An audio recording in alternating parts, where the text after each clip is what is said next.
Hey guys, it's Routstars, and I'm back with the third episode of our command block series, and today I'm really excited about this quite complicated mechanism here, which is a force field mechanic, as you can see by the command block scale of awesomeness below. It's pretty hard just because of the amount of command blocks and the amount of commands you need to know for this. So we use summon, TP, set block, kill, give, tell raw, and clone for this one. Basically every single standard command that you would use. And the ones that get interesting in this are summon, tell raw, and clone. So those can get pretty lengthy commands in here. And the scoreboard, which is just the force level on the side here, is set up pretty easily. You just do scoreboard, objectives, add, and then it's and then we need the name, and then we need stat dot drop, and then the other name.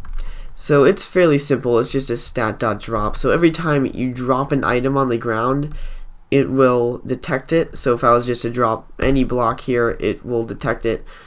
And as you can see, the start of my mechanism worked there. So it basically starts out by just having a clock running fairly fast so that it can pick up items. As you can see, I have this little guy up here.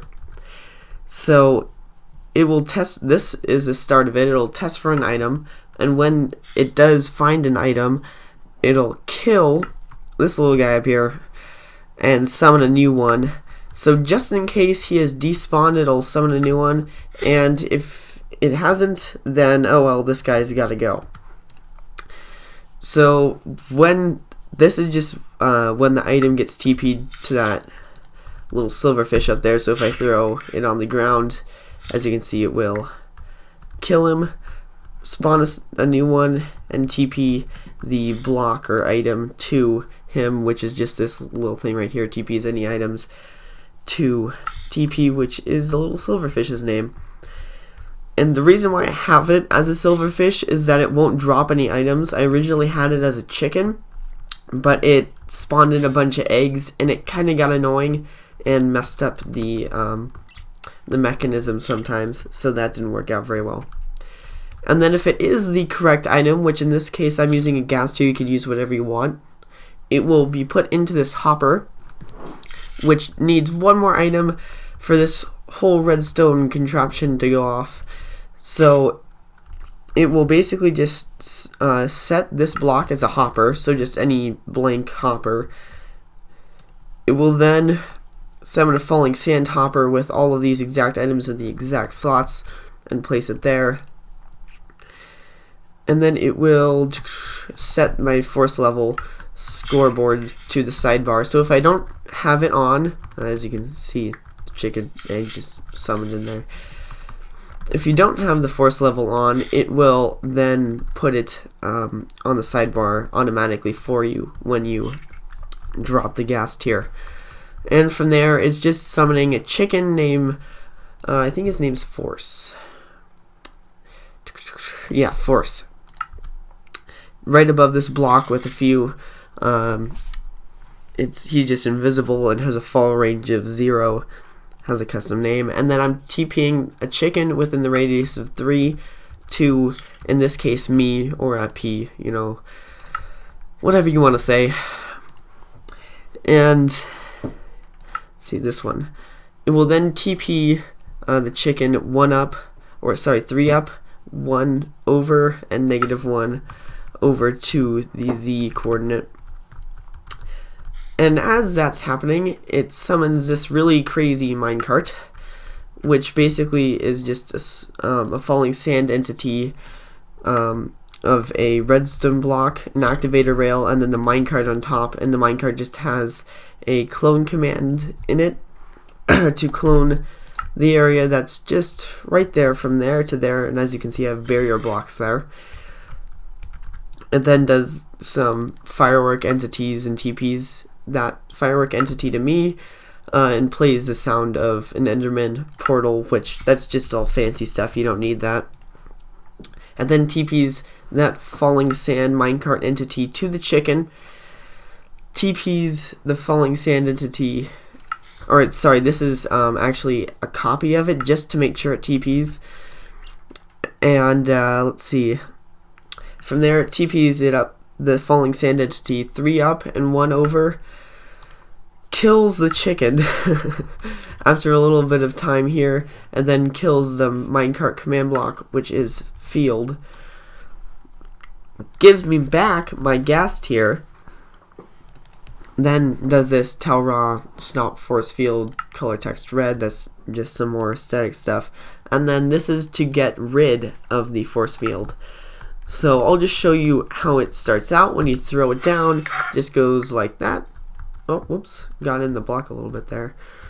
Do another one right in front of it. And there we are. So as you can see, there's just the force fields there.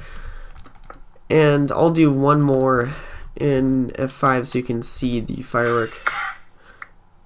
So that's pretty cool. And it's fairly fast as well. Have that sound going off.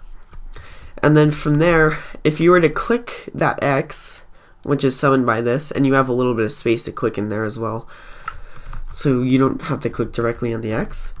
I'll just spawn another one in here. If you were to click on this X, it would then do this, which is basically just, so when you click on the X, it summons a redstone block right there, which this just sets that block to air a tick afterwards.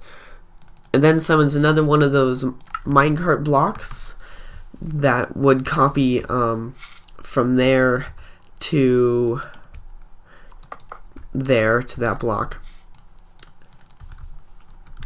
And from there, and then creates another chicken named Air. Same deal, TPs it to me, and then a few blocks forward and a couple blocks up.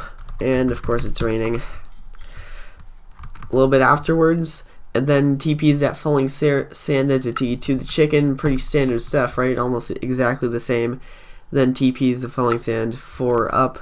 This is just cool, you know, does the FireworksRocketEntity and plays the Enderman sound, and this is just the summoning the firework, so you don't need that again. And then kills the chicken and kills the minecart, which its name is Snop. Now the cool thing about this, now that we're using the clone instead of set block, is you can have it relative to the player, which kind of makes this possible, and you can have it as big as you want. So you could do it 3x3, you could do it 4x4, 5x5, etc. until it lags out your computer and your Minecraft crashes. The only thing you would need to change is the clone commands, which are fairly simple. I mean, it's pretty easy to change. So that's basically it for now. I might have an update video on this or something similar to it later on, because this is pretty cool. You could also make this circular so it could come around you instead of just being a wall, so it could be more, you know, full circle, and then have your little roof on there so that it's kind of like a little barrier for you. But yeah, that's basically the whole mechanism. Fairly simple, just a lot of command blocks in there. And hope you guys enjoyed. This was Rowstars Productions.